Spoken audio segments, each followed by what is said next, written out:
मित्रों, सनातन धर्म में पूजा पाठ के दौरान आपने अक्सर देखा होगा कि प्रसाद के रूप में चरणामृत और पंचामृत रखा गया है।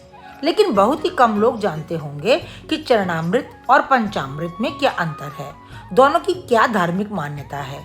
तो चलिए आज हम आपको इस अपने व्लॉग में चरणामृत और पंचामृत के बारे में बताएंगे, साथ में इसकी बनाने की विधि भी बताएंगे और इसकी धार्मिक मान्यता के बारे में और इसको किस रूप से ग्रहण करना चाहिए वह भी बताएंगे।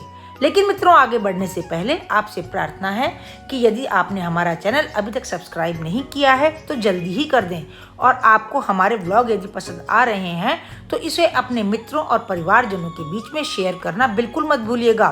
तो चलिए बढ़ते हैं आगे। मित्रों, जिस तरह मंदिर जाकर पूजा करके प्रसाद ग्रहण करना शुभ और आवश्यक होता है, ठीक उसी प्रकार चरणामृत और पंचामृत का प्रसाद के रूप में सेवन करना भी सनातन धर्म में आवश्यक हो जाता है। चरणामृत भगवान विष्णु के चरणों के जल से मिलकर बना हुआ होता है, जबकि पंचामृत प्रायः 5 तरह के पदार्थों से मिलकर बना होता है। शास्त्रों में चरणामृत लेने के कुछ नियम बताए गए हैं, जैसे कि चरणामृत हमेशा दाएं हाथ से लेना चाहिए, इसे शांत मन से ग्रहण करना चाहिए तथा चरणामृत ग्रहण करने के पश्चात उस हाथ को कभी भी सिर पर नहीं फेरना चाहिए। इससे जहां एक ओर नकारात्मकता बढ़ती है, वहीं दूसरी ओर आप झूठे हाथ को सिर पर फैलाकर अपने पूरे शरीर को झूठा कर देते हैं, जो कि गलत है। भगवान विष्णु के चरणों का यह जल अमृत रूपी जल के समान है। यह सभी पापों का नाशक व औषधि के समान है। चरणामृत का सेवन करने वाले का पुनर्जन्म नहीं होता। चरणामृत बनाने के लिए तांबे के बर्तन में तुलसी पत्ता, तिल व अन्य औषधीय तत्व मिलाकर मंदिर में रख दें। पंचामृत बनाने के लिए, जैसा कि नाम से ही पता लग रहा है, 5 पवित्र वस्तुएं, 5 अमृत तत्व, दूध, दही, घी, शहद और शक्कर का इस्तेमाल किया जाता है। इसका प्रयोग भगवान के अभिषेक के लिए होता है।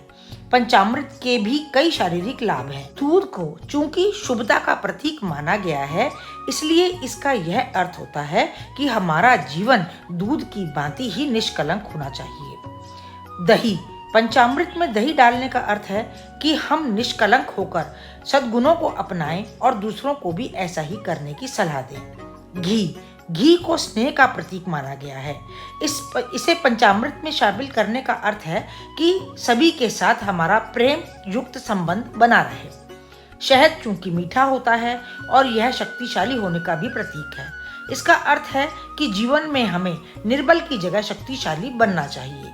शक्कर, पंचामृत में शक्कर डालने का अर्थ है कि हम चाहते हैं कि सभी के साथ हमारी जीवन में मिठास बनी रहे। चरणामृत क्योंकि भगवान के चरणों का स्पर्श करके जल बनता है, अतः यह आत्मा की शुद्धि करता है। साथ ही साथ व्यक्ति के भीतर की नकारात्मक ऊर्जाओं को समाप्त करता है और उसके अहंकार को नष्ट करके उसमें विनम्रता, भक्ति और सेवा भाव का विकास करता है। तो यदि सरल शब्दों में समझा जाए तो चरणामृत वह जल या दूध है जिससे भगवान के पैर धोए जाते हैं और बाद में प्रसाद के रूप में बंटता है। वहीं पंचामृत वह सामग्री है जो प्रसाद के रूप में दी जाती है। यह 5 तत्वों से मिलकर के बनती है। पंचामृत हिंदू पूजा और अभिषेक में इस्तेमाल किए जाने वाले वह 5 खाद्य पदार्थों का मिश्रण है, जो कि आमतौर पर शहद, तुलसी, गाय का दूध, दही और घी से मिलकर के बनता है। तो मित्रों, अब तो आपको चरणामृत और पंचामृत में जो अंतर है वह समझ में आ गया होगा।